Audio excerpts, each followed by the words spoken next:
What's up, everyone? Hope everybody out there is starting off to an amazing week. We got some major breaking news here in NASCAR today. A silly season in full effect, and finally some answers to some things. And this is, of course, about the replacement over there at Hendrick Motorsports for Alex Bowman in that number 48 ride. Recently, Alex Bowman announcing that he would be retiring at the end of the 2027 season due to some previous injuries and health issues that he's had, stepping away from NASCAR racing at the end of next season, opening up the driver's seat for a new driver in 2028.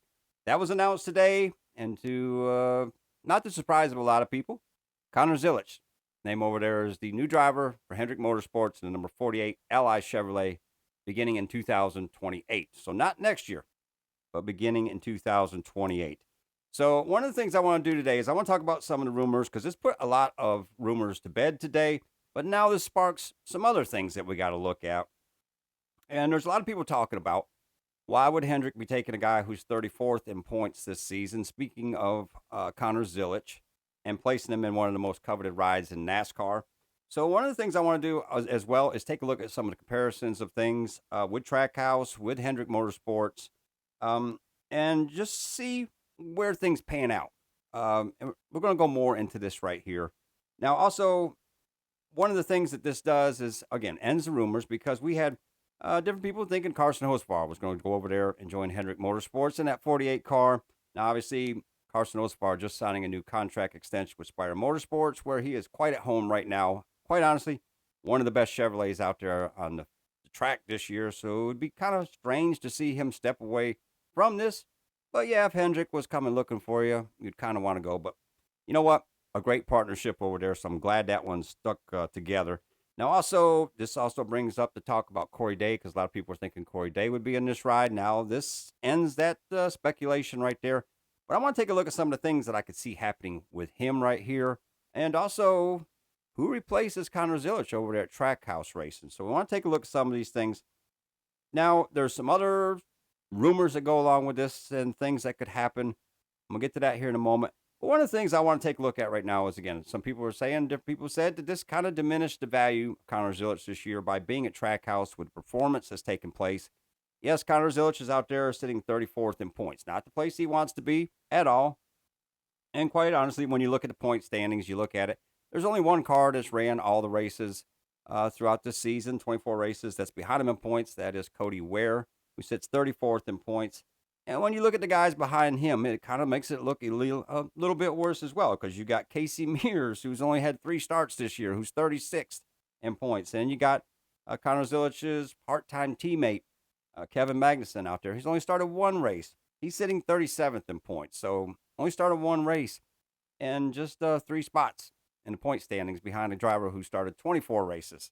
Also got to throw in Jimmy Johnson there. 2 starts. He's sitting there 38. So when you do the comparison of 24 starts to 3 starts, and you're that close in points, yes, it don't look the best. But we got to look at what took place last year for Trackhouse and also for Hendrick Motorsports, because this is not the year that you're used to seeing out of these teams. So I want to take a look at some of the stats with this right here, because obviously SVG and Ross Chastain had much better years last year than what they're having this year. So this is a variable that has to be brought into this, because like last year we had SVG with 5 wins, Ross out there with 1. Now this year SVG's only got 2 wins. Of course, all these come on road courses, we expect this, but we're going to take a look at some of the other stats with this. So let's take a look at the Trackhouse guys right now, and then we're going to compare them to where Connor Zilisch is going over there at Hendrick.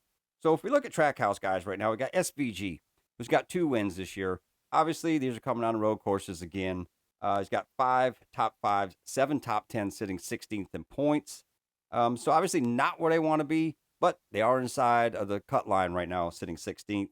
Then we got Ross Chastain over there, not having the year you'd expect them to have. 0 wins, 1 top 5, only 5 top 10s, sitting 18th in points. And then we got to the driver of the hour right here. This Connor Zilisch with 0 wins, 0 top 5s, only 1 top 10, sitting 34th in points. So obviously not really great stats for this race team this year.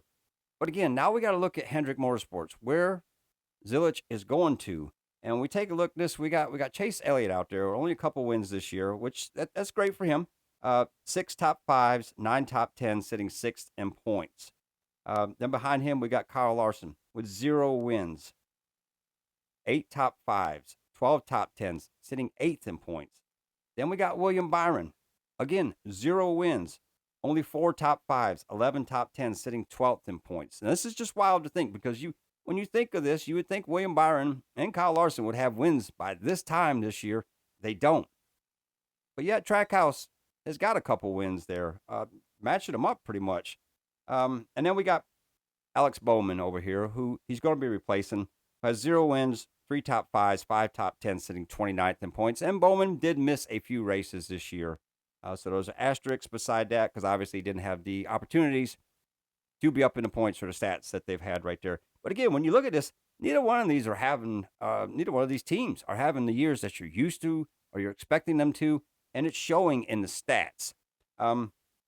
So I bring into this right here for a reason, because this is a year where Chevrolet had a 1-year car. That's basically what this is, a car that was brought in kind of late into the season to get ready for everything. We kind of all knew, I brought this up multiple times to people who speculated that Toyota's cheating, all these other things, all this. Chevrolet just had a 1-year car. This is a car weren't going to really put a lot of R&D and different things into because they knew it's going to be replaced at the end of the season. Started out slow. The year's building up for them.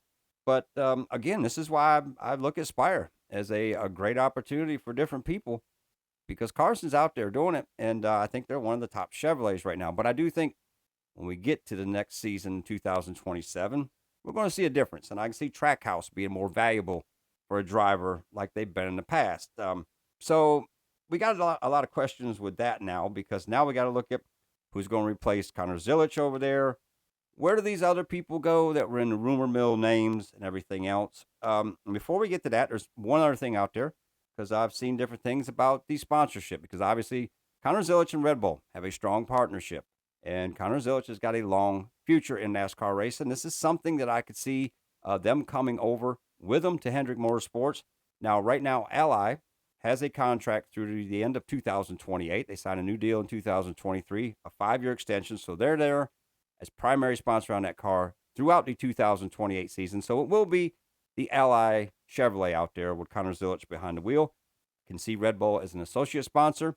And I can see them becoming the primary sponsor after that if things worked out.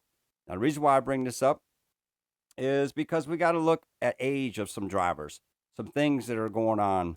And this is where we got Corey Day back into the mix of things. And this is where Spire comes back into the mix. And this is where SVG comes back in the mix because we got to look at SVG. Now, one of the things I've considered and I brought up before is how long will SVG be here in NASCAR? Will he eventually want to go home and finish out his career in his former racing series, things that he's passionate about and back around his family, his friends? And SVG is 37 years old right now. So it's obviously that time is not on his side as far as how long he's going to continue going in the NASCAR series. Yes, he could keep going on for 6, 7, 8 more years if he wanted to. Will that happen? I have questions about that. Whereas we got Zilisch over here who's got a long future. He's partnered up with Hendrick. Seems like a good deal that Red Bull would want to be part of for a long future with an attachment to Zilisch and Hendrick. So I could see that happening down the road. There's also the question about the number because Connor Zilisch drives that number 88 car right now. The 88 car was a big part of the Hendrick Motorsports team over there with Dale Jr. So I could see that happening. And then you also got to look at the 48. That was Jimmy Johnson's. Could Jimmy Johnson want that 48 back for his own team over there? So I could see some things happening to make this happen so everybody's happy with these situations. But to get back to the age of different people and how people could fall and fit into places, we got to look at Corey Day right now. Now, obviously, Spire Motorsports has a big association, a big alliance with Hendrick Motorsports. Corey Day over there in the Hendrick fold right now. So we got to look at Michael McDowell. Michael McDowell right now is currently 41 years old. I can see him over the next couple of years planning his retirement to step away from all this and go live his life and enjoy the rest of his time. So this could be a great opportunity right here for Corey Day to come up through and replace Michael McDowell over there at Spire. Still kind of be in that fold with Hendrick because obviously there's a great connection a great alliance between these two teams with Spire and Hendrick. So I could see all these things happening and taking place in the future. Now, when we get over to the Trackhouse car, again, I don't look at this year as a substantial year for Chevrolet. I've said it before. I think it's kind of a throwaway year for them in some ways because next year will be the new car. Next year will be the future that will continue to go on. So one of the things I can see right now is there's a lot of talk about Josh Berry, what's going to happen with him. Obviously, losing his ride over there in 21 car with the Ford. Josh Berry has had a strong association with Chevrolet, Junior Motorsports all up through the years. So I could see Josh Berry, and there's a lot of talk, a lot of rumors out there, different things that could happen to him for this year.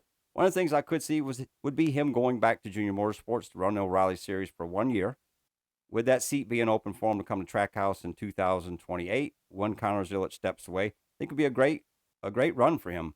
And obviously, with the partnership that Junior Motorsports and Trackhouse has, we see the Trackhouse drivers go over there driving O'Reilly Series for Junior Motorsports. I could kind of see this fold happening, and in a way that would get Josh Berry and Junior back together and get them back aligned with Chevrolet, where it kind of just seemed like the future was going to take them before he stepped over there to the 4-car and Ford and everything that just, unfortunately, didn't pan out for him. But there's a lot of different things that have been solidified today, but now we also got a lot of new questions that come out. So it's going to be interesting to see how all this plays out as the rest of the year goes on. I think we'll have some more announcements coming out pretty soon, especially with this announcement today. And, man, I'm looking forward to seeing what happens. So, anyways, I want your comments down below. How do you feel about this? Do you think this is a good mix for them? Can you see Zilisch and the Red Bull 88 over there at Hendrick Motorsports in the future? More interestingly, would Jimmy Johnson get his 48 back? We already know they're loaning him that number for the race next year. So, a lot of crazy things that could be happening right now. Things to look forward to. But anyways, throw them comments down below. And, man, as always, hope you have a great week. And we'll see you at Checkered Flag. I'm the host of that racing show, telling dirt track tales that the suits don't know. Crack a cold beer, let the wild ones roll. If you don't like cussing, you can change that channel. We're talking bumping, rubbing, fighting in the pits.